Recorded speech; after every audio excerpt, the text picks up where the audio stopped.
Hello and welcome to the podcast. Coming up, we've got UK Culture Secretary Michelle Donelan wishes BBC well as government set aside grievances on public broadcaster's 100th birthday. Harrison Ford is joining Captain America 4 as Thunderbolt Ross, and more on today's show. First up, though, we have UK Culture Secretary Michelle Donelan wishes BBC well as government sets aside grievances on public broadcaster's 100th birthday. The BBC turns 100 today, and it appears the centenary is helping to build bridges between the UK public and the Conservative government, at least in the short term. Culture Secretary Michelle Donelan, struck a consolatory tone in a statement released in the past hour, noting the anniversary, pointing to several achievements from the BBC's history and its outsized impact on the world beyond the UK. Since the first BBC broadcast hit the airwaves 100 years ago,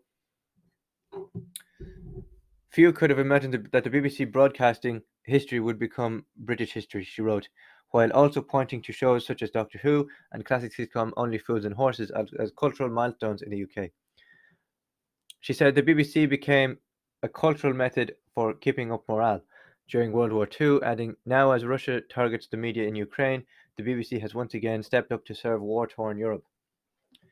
She referenced how the BBC had covered important historical moments, such as the former Prime Minister Margaret Thatcher travelling to the US to meet President Ronald Reagan in 1981, and both the coronation and funeral of Queen Elizabeth II.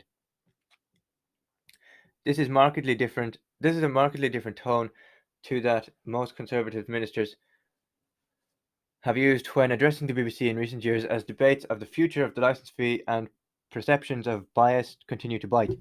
Donelan, a former WWE entertainment marketing exec, herself has previously said it is no secret she has been a skeptic for a long time of the licence fee, but has pledged to listen to evidence before making decisions about the BBC's future. Donelan was appointed Secretary of State for Digital, Culture, Media and Sport last month, replacing Nadine Dorris, whose position was much more openly hostile to the BBC and its existing model. Donelan did today point to the need for reform at the broadcaster, which is currently undergoing significant rounds of cuts to its world news division and is still faced with huge financial pressure ahead of the next round of the charter talks with the government. As the world continues to move and the media landscape evolves, we will ensure the BBC continues to move with it, she wrote. Our aim is to enhance the very best of the BBC, but address areas where it could and should deliver value, fairness, and choice for audiences. This is how we protect on the great institutions of British life. Her comments come after BBC Director General Tim Davie, who has been at MIPCOM this week, touting the broadcaster's continued commercial successes, released his own statement on the centenary. With the BBC reaching this milestone of 100 years, our mission to inform, educate and entertain has never been more relevant or needed, he said. For a century, the BBC has been a beacon of trusted news and programming across the world, as well as being part of the fabric of the UK and one of its key institutions. It has been a story of a devotion to public service and constant reinvention. Which of those in the BBC today remain utterly committed to? We exist to serve the public. Doing that will guide the next 100 years. BBC Chairman Richard Sharp, who is a Conservative Party donor but is now considered a vocal defender of the broadcaster, added, I believe the BBC's best days are ahead. We are always innovated, changed and adapted. Our path has always been guided by the needs of audiences. We are just as mindful of that today as we have always been. By continuing to put the public first, we will continue to inform, educate and entertain for another century.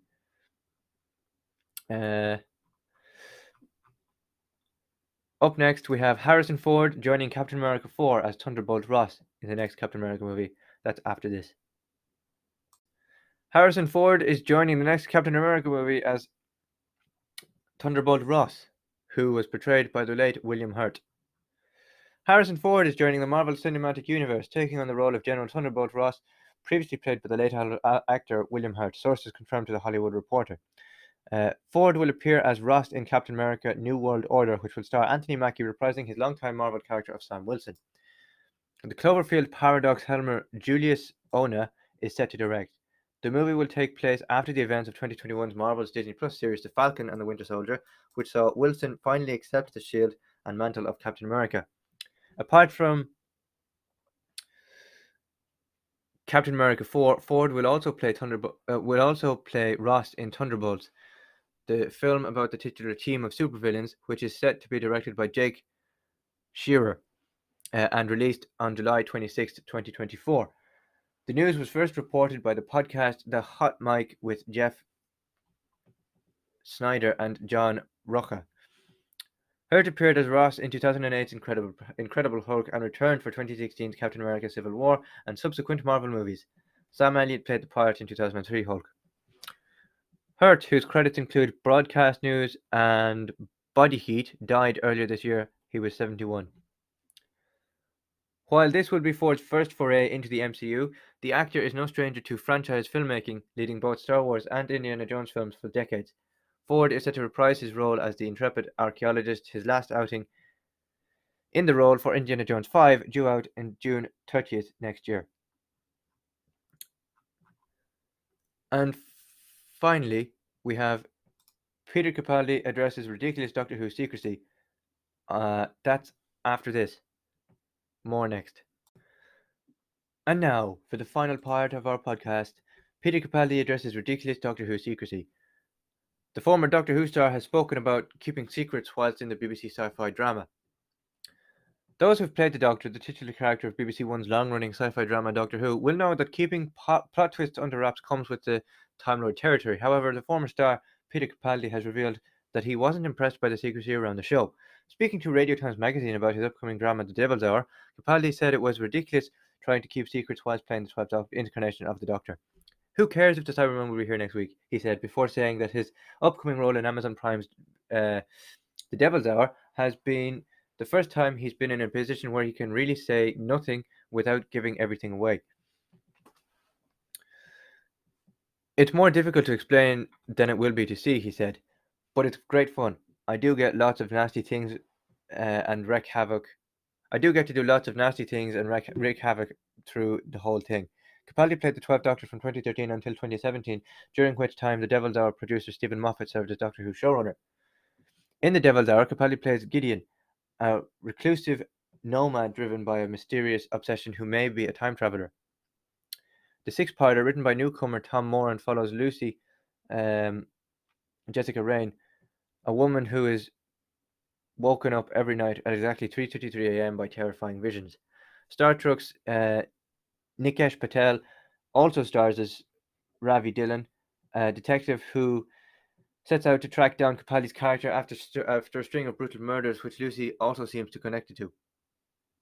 Capaldi's Doctor Who successor Jodie Whittaker is set to hand the TARDIS keys over to another actor this weekend, with Ncuti Gatwa confirmed to be the next Doctor. However, with David Tennant set to reprise his role as the 10th Doctor, fans are uncertain as to who Whittaker's character will be regenerating into ahead of the show's 60th anniversary next year. The Devil's Hour launches exclusively on Prime Video on the 28th of October.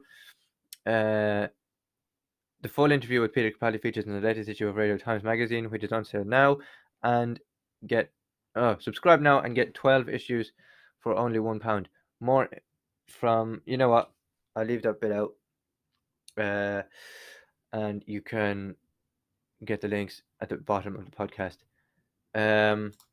I will play you out with one more song, and then we'll wrap up the podcast there. But thanks very much for listening, and I'll be back this weekend with the Austin Grand Prix race report for F1, so don't go anywhere. Thank you very much for listening, and I'll see you again very soon. Bye-bye.